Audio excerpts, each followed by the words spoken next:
Hello, my name is Dr. Jackie Hinckley, and I'm the Executive Director of Voices of Hope for Aphasia.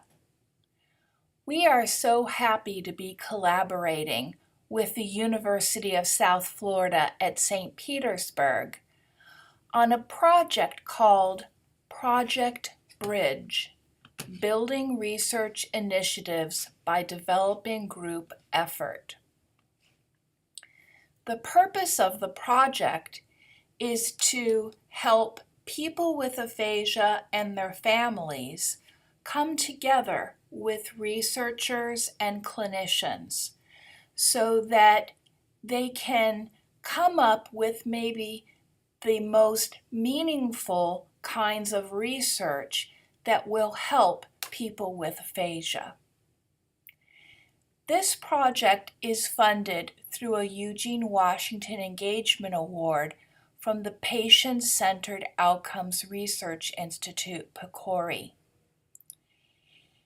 The project includes a series of 3 webinars for people with aphasia and their families. This one is the second webinar, webinar number 2, for people with aphasia and their families. And the title of this webinar is, How Does Aphasia Research Help Us? At the end of this webinar, you will be able to talk about why best practice guidelines are important.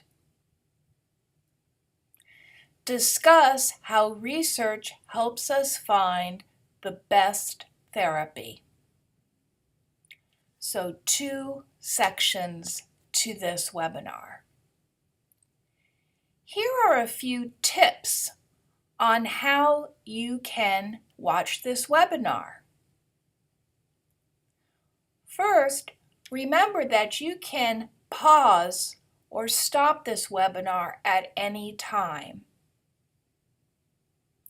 You could go back and listen to something again. You can watch this with a friend or watch this in a group. And then together you can stop and talk about it, okay? So let's get started. Have you ever wondered about what is best for people with aphasia in terms of therapy or what's the best thing to do? I bet you have. Most people that I've ever met with aphasia and their families are always wondering, what is the best thing to do? And how can you find out? Usually you end up asking anyone you can come in contact with, and sometimes you don't even know who to ask. So there must be a way of finding out what is the best for people with aphasia.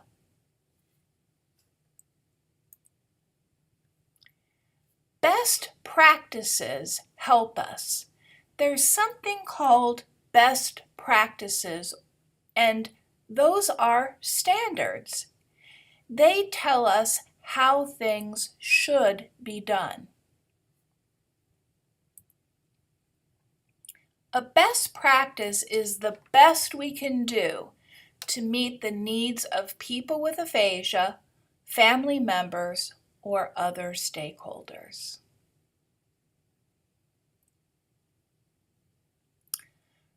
Best practice guidelines, we say optimize patient care. Well, that's a fancy way of saying they make the care you get the best possible. Best practice guidelines are things that are based on research. And it means that experts have gone through all the relevant science and research to make recommendations on what is the best way to help people with aphasia. It also means that these experts have considered other things that we can do, other kinds of things, and decided which one or which way is the best way to help people with aphasia based on research so far. So if we want to know what is the best way to help people with aphasia, we need to look towards best practice guidelines, because that will help us know what is the best care possible based on science and considering all the other options. Here's an example of a best practice guideline. The Canadian Stroke Best Practices says families of persons with aphasia should be engaged in the entire rehabilitation process. So that's an example of a best practice. Science tells us that the best thing to do for a person with aphasia is include their family throughout rehabilitation.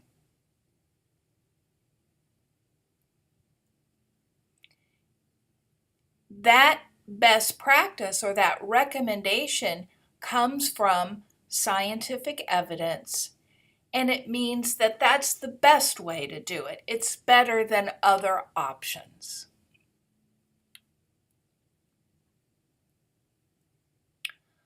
Well, what if you wanted to find out about best practice guidelines? Where do you find this out? Is it something secret information that therapists and doctors know? Well, here's one way to find best practice guidelines. The U.S. Department of Health and Human Services keeps a website called the National Guideline Clearinghouse. And this is a public resource for summaries of evidence-based clinical practice guidelines. You can find best practice guidelines on all kinds of health conditions. How about knee problems? All kinds of other health conditions. But let's say we're especially interested in aphasia. So we type in aphasia, and in fact, we get an example of a best practice guideline. This says stroke rehabilitation, long-term rehabilitation after stroke. So some information about best practice guidelines for aphasia can be found on a public website that is by the United States government. Here's another way to find out about best practice guidelines for aphasia. The organization Aphasia United created the International Best Practice Guidelines for Aphasia, and they did this by having experts look at best practices from across all kinds of English-speaking countries. So across many different countries, lots of different kinds of research. And in this project, they found the 10 best practices for helping people with aphasia. And those 10 best practices are in 3 areas: assessment, education and counseling, and treatment. Let's look at those in detail.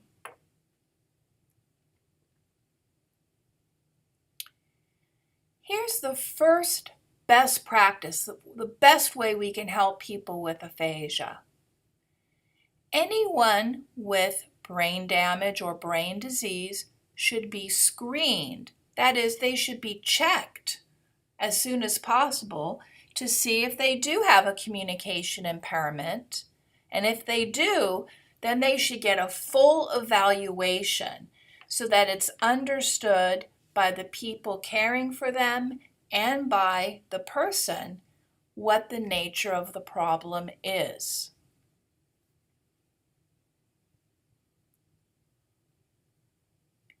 Also, in order to help people with aphasia the best, people with aphasia should receive information about aphasia, about what caused their aphasia, and their treatment options throughout the healthcare process. Information that's being given to people with aphasia should be in an aphasia-friendly format. And all healthcare providers and social care providers should be educated about aphasia and trained to support communication. If we do these things, then people with aphasia will get the best care. This is the best thing that can happen for people with aphasia. Here's an example of written material that is aphasia-friendly. There are simple sentences, large print, more white space, and an easy reading level. And these are some of the ways that we can make written information easier for people with aphasia to understand.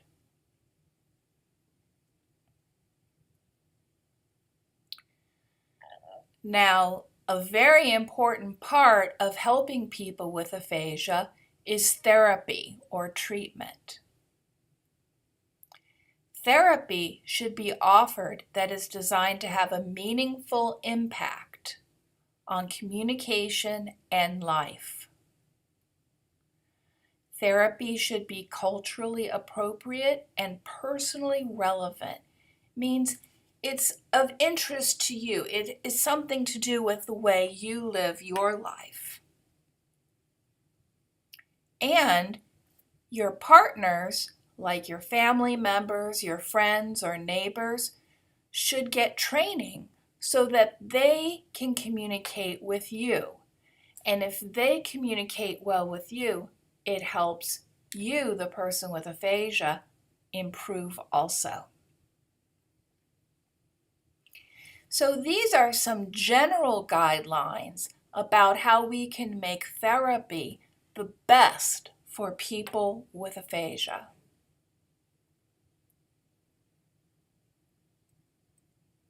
Also, family members should be included in the entire rehabilitation process. Families should receive information about aphasia, and they should be trained to communicate with the person with aphasia. Finally, no one with aphasia should be discharged from services without a means to communicate or a plan for how they're going to get a means to communicate. So we've seen 10 different recommendations or best practice guidelines. And these, if we follow these, then people with aphasia will get the best care.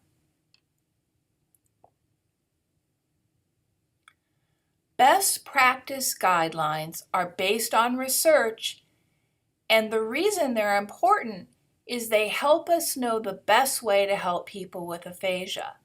And this is an important role for research. This is how research helps us to figure out what is the best way to help people with aphasia.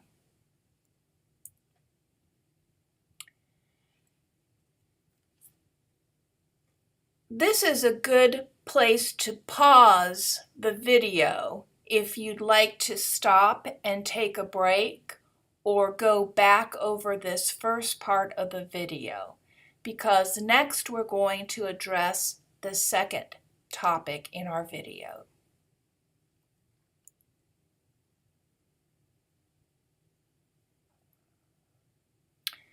Now we know some general ways that are best practice recommendations for people with aphasia. But still, we might want to know, but wait a minute, what's the best therapy for me? How do I know what the best therapy, or how does my speech pathologist know what is the best therapy, or how does my doctor know what is the best therapy? Well, this is another important way that research helps us. It helps us figure out what is the best therapy for someone like you, and it helps therapists and doctors know what is the best therapy for different people. Let's talk about that a little bit more.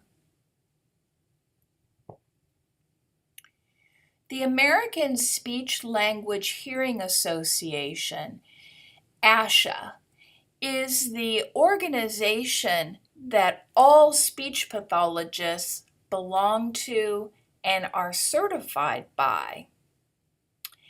And that organization has something on the website called Practice Portal.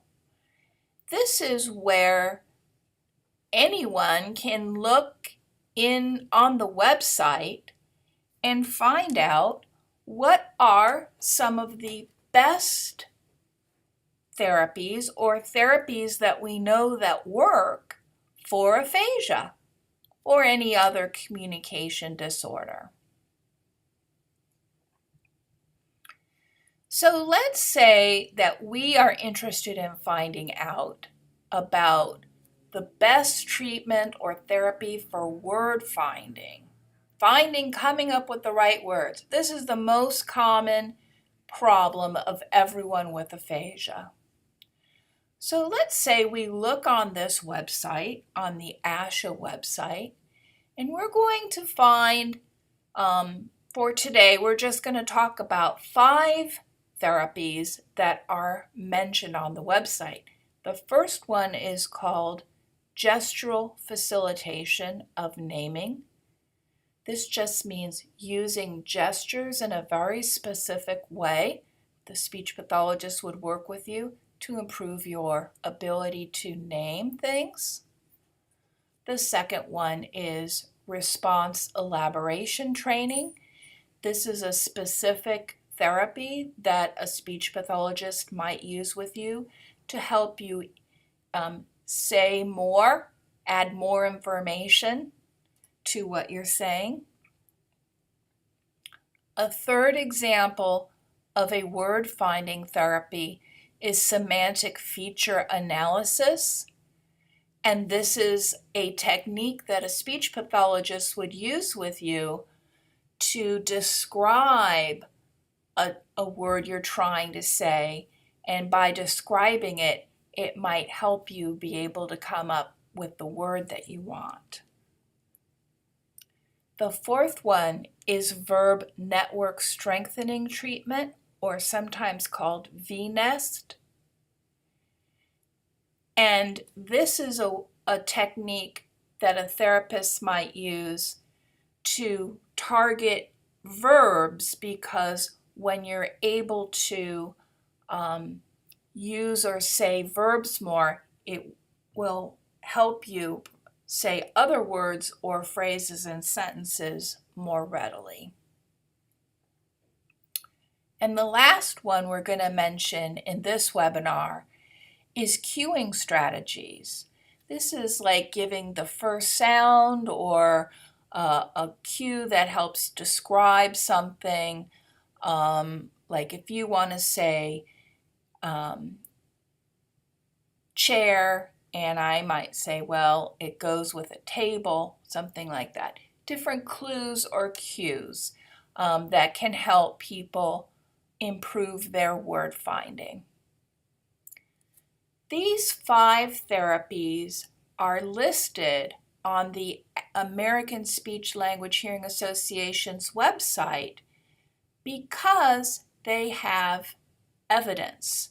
It means there has been research, not just one study, but there has been enough research done on these studies to make us think that they are going to do what they say they're going to do. So they're supported by science and research. That helps us know that the therapy is actually effective. If we don't have any research about it, we don't really know if it's going to work. If we use evidence-based practices or therapies that have been researched, then it increases the chances that we're going to be able to accomplish what we want. We're going to get to the outcome that we're going to reach our goal of what we're shooting for. Now, I mentioned 5 different therapies to you for word finding. Sometimes people ask me and other speech pathologists, what is the very best one though? I want the number 1 best therapy for word finding. And unfortunately, it does not work like that. There's not the number 1 best one or the number 2 best one. The reason it doesn't work like that is because, as we know, there are all different types of aphasia, and people are different. And because there are different types of aphasia, we need different types of therapy that are going to work with each person. It's kind of like finding the right key to go in the right lock. We have to choose from among the different therapies to fit it to the person correctly. But research helps us does that. The more we research about therapies, then the more we understand the best way to help people with aphasia through best practices. We find out whether a therapy actually works or not. And we find out who is the best fit for the therapy. So of the therapies, we can say, oh, a person with this type of aphasia would do better with this type of therapy. And research can help us understand that. So, we are about at the end of the webinar. If you want, pause the webinar now and go back over the second part. But if you're all done listening, then check what we've done. Because we said that you should be able to talk about why best practice guidelines are important. Do you know why best practice guidelines are important now? They help us know what is the best way to help people with aphasia. They are simply recommendations that we want to follow to help people the best. And you can read about international best practices for aphasia at aphasiaunited.org. We also said that you would be able to discuss how research helps us find the best therapy. We gave you an example of finding evidence-based therapies on the ASHA website. We also said that there's not just one best therapy and that not every therapy will be right for you. But we did say that research is what helps us figure out how we can best match which therapy to which person.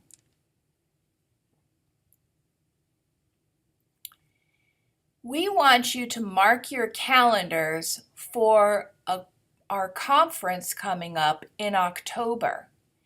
At this conference, people like you who have watched these webinars and who have aphasia and their families, along with researchers who have watched their own webinars and clinicians or therapists, will be coming together to talk about research. And most exciting thing is we're going to make research teams.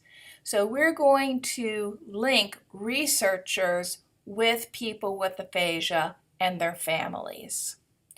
You can get more of the details about the conference and also how you might be eligible for an honorarium that will help you with the travel costs of going to this conference at the website. It's the website of the National Aphasia Association. So go to aphasia.org/research-bridge.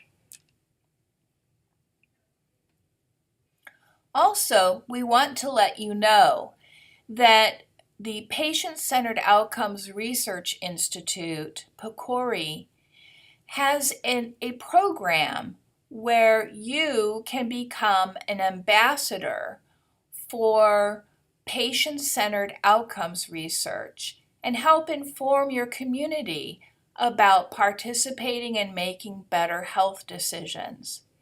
If you're interested in something like that, please go to the PCORI website, pcori.org, and get more information about the Ambassador Program.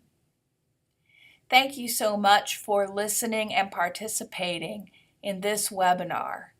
We hope that you'll also participate in webinar number 3 and then apply for an honorarium. We hope to see you in October in beautiful Clearwater, Florida. Thanks so much. Bye-bye.